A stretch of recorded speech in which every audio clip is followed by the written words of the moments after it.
Waqt laqgħa tal-Kumitat Permanenti dwar l-Ambjent, it-tibdil fil-klima u l-iżvilupp din il-ġimgħa ġiet imxejna kull spekulazzjoni li l-Gvern għandu xi pjani li ssir marina fil-bajja ta' Ħondoq ir-Rummin.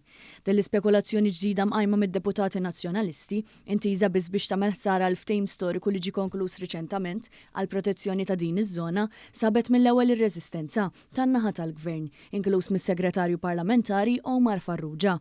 Da minn barra li hu stat ta' fatt li kellu jkun propju Gvern Laburista li temm battalja fuq 20 ta' snin wara li Gvern Nazzjonalista kien daħħal din l-art vasta u pristina fiż-żona ta' żvilupp u għaddja lill-ispekulaturi. Is-Sindku Laburista tal-Qala Paul Buttigieg kien ukoll il-perċimes f'din il-ġlieda li tawlet 22 sena biex Ħondoq ir-Rummin jiġi protett minn kull żvilupp.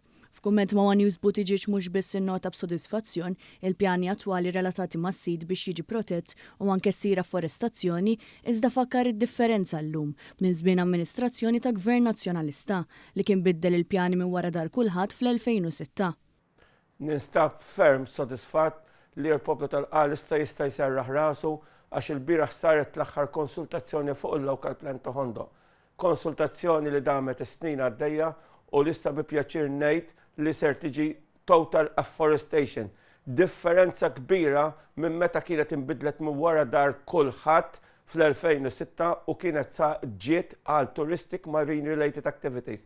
U temm jgħid li fil-futur qarib se jissuktaw il-pjani sabiex iż-żona kollha ta' Ħondoq titgawda mill-qalin, l-Awċin, il-Maltin u l-atta turisti li jżuruha. Issa bekk dina tiġi pubblikata u minn hemm nitilqu għal proċess ieħor biex fil-futur qarib l-erja kollha ta' Ħondoq tiġi titgawda mill-poplu Malti u Awċi kollu.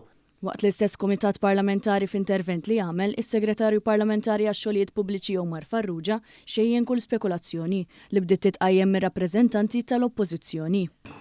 Naħseb li l-linja ta' dan il-Gvern fuq din l-affari naħseb li ħarġet biċ-ċar fl-aħħar ġimgħa u xhur.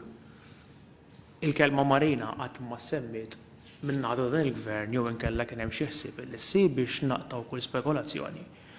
Illi seta' jkun hemm l-Ministru ma smajta l-Sindku tal-Qala ma smajta minn imkien. Direzzjoni ta' dan il-Gvern naħseb kienet ċara mill-bidu sal-aħħar illi Ħondoq jiġi protett minn kull tip ta' żvilupp kemm fuq l-arti kif ukoll fuq il-baħar. Naħseb li dik hija osservazzjoni li qbel magħha żgur kulħadd.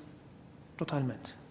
Is-Sindku tal-Qala wkoll tenna li f'dokumenti li għandu f'idejh joħroġ ċar li sa minn żmien Gvern Nazzjonalista ta' bejn l-1996 u l-1998 kienu xejnu l-ħsibijiet li ssir marina f'Ħondoq u minflok dakinhar kien issuġġerit li titkabbar il-marina diġà eżistenti fil-Port tal-Imġar kif effettivament sar, anke bi żviluppi u koordinazzjoni aħjar li twettqu fi proġett minn Infrastructure Malta fl-aħħar snin.